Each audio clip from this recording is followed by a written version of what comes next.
Je vous ai préparé dans cette séquence un exercice de résolution de l'équation de second degré.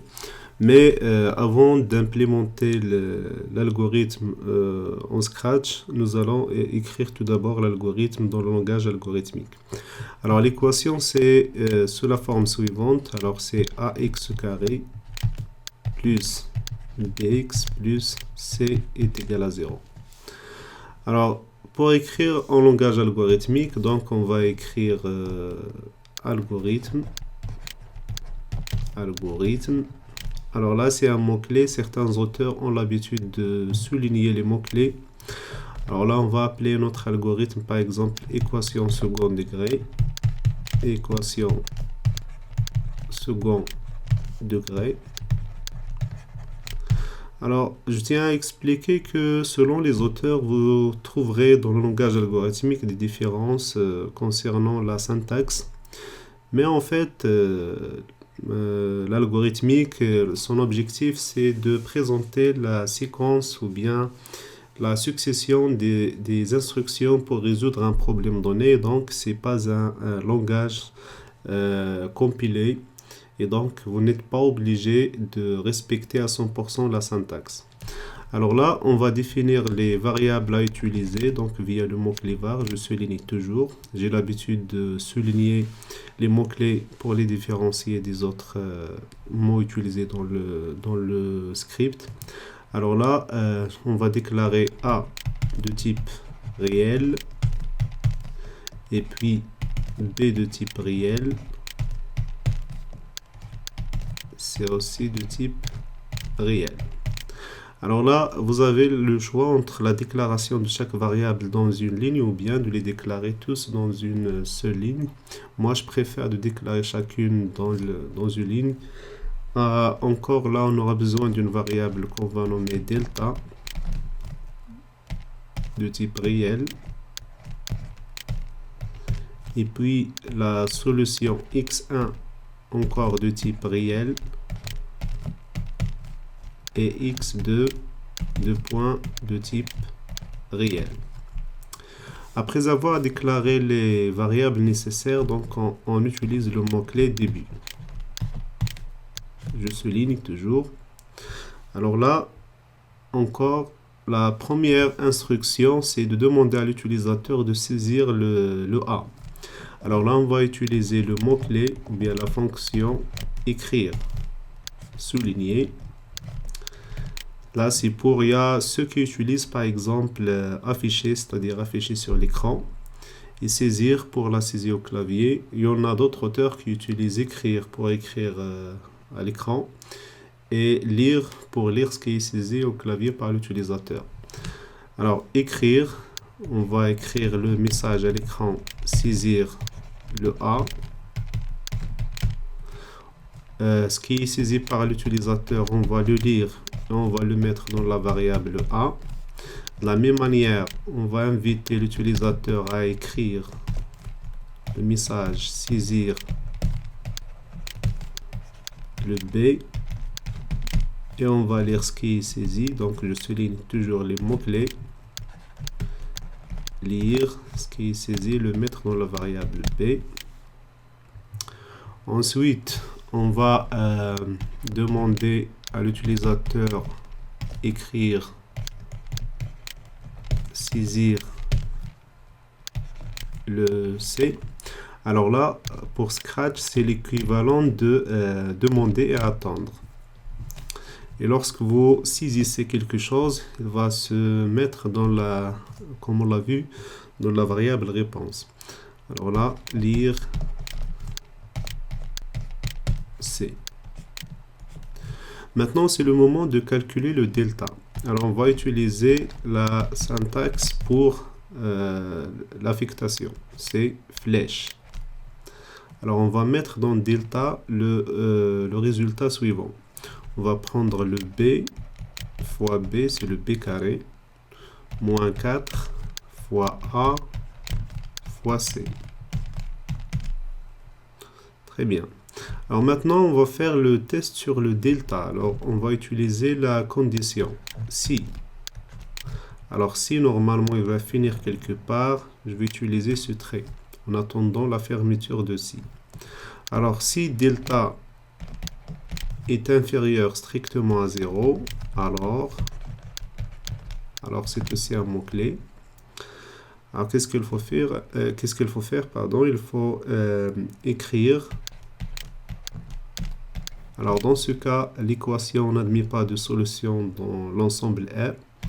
Alors, écrire équation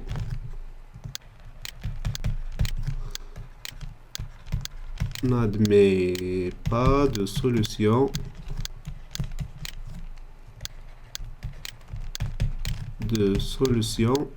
dans R. Sinon, alors si delta est inférieur strictement à 0, alors sinon, alors on va encore souligner le sinon, c'est un mot-clé. Alors si, alors le si premier il va être fermé quelque part, on va encore lancer le deuxième si. Alors si delta est égal à 0, alors dans ce cas, l'équation admet une solution unique. Donc x1 affectation, x1 reçoit moins b sur 2 divisé par 2 fois a. Alors on va afficher le résultat. Alors écrire, souligner l'équation admet une solution unique et on va afficher le x1. Alors sinon,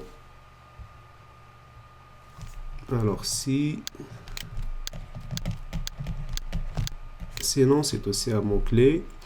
Alors sinon, alors on sait bien que delta est supérieur strictement à 0. Alors dans ce cas, on aura deux solutions. x1 est égal à moins b moins racine de delta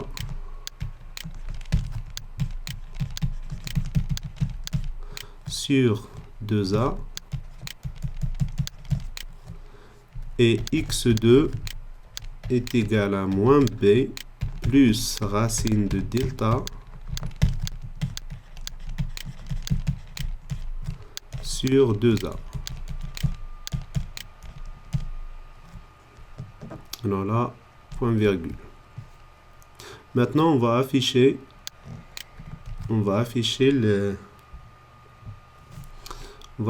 les deux équations, les deux solutions. Alors, écrire l'équation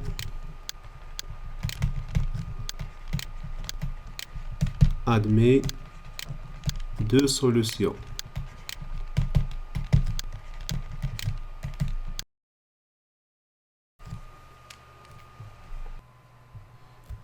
Et puis, la suite, on va écrire x1 est égal à ce qui est contenu dans x1 et puis écrire encore x2 est égal à ce qui est écrit dans x2. Alors là, fin de si premier. Et puis là, encore fin de si. Et là, c'est fin de l'algorithme. Alors, il y en a ceux qui utilisent cette convention. Ça aide beaucoup à la lecture de l'algorithme. Donc, début. Et puis là, c'est la fin de l'algorithme. C'est pas obligatoire, mais c'est juste pour la... ça aide à la lecture de l'algorithme, quoi. Fin. Il y en a qui utilisent fin tout court et fin algorithme. Alors là, je répète, je vais vous explique encore l'algorithme et la syntaxe utilisée pour le langage algorithmique. Alors là, on cherche à résoudre l'équation suivante, ax carré plus bx plus c. Alors, je vais surligner les mots-clés. Alors là, algorithme, c'est un mot-clé. On nomme notre algorithme. Var, c'est un mot-clé. On déclare les variables dont on aura besoin. On aura besoin de a, b, c, delta x1, x2. On met le mot-clé début et puis les instructions. Donc, il y a le mot-clé écrire, c'est pour écrire à l'écran. Lire, c'est pour lire ce qui est saisi par le clavier. Écrire, lire, voilà, écrire. Et j'ai dit qu'il y en a ceux qui utilisent afficher et saisir. En tout cas, le langage algorithmique, je répète, ce n'est qu'un langage non compilé et dont l'objectif est d'expliquer les étapes de résolution d'un problème. Alors, vous n'êtes pas obligé. Il y a une convention d'écriture, c'est vrai, mais vous n'êtes pas obligé de respecter en détail la syntaxe exacte pour écrire un algorithme.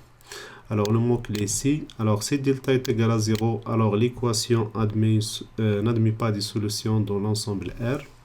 Sinon, si delta est égal à 0, alors elle admet une solution unique, moins b sur 2a. Sinon, alors dans ce cas, delta est supérieur strictement à 0. Il admet deux solutions, moins b moins racine de delta sur 2a et moins b plus racine de delta sur 2a. On écrit l'équation admet deux solutions, x1 et x2. Et puis, fin de C de deuxième C et fin de l'algorithme. Rendez-vous donc dans Scratch pour implémenter tout cet algorithme et voir l'exécution sur l'écran.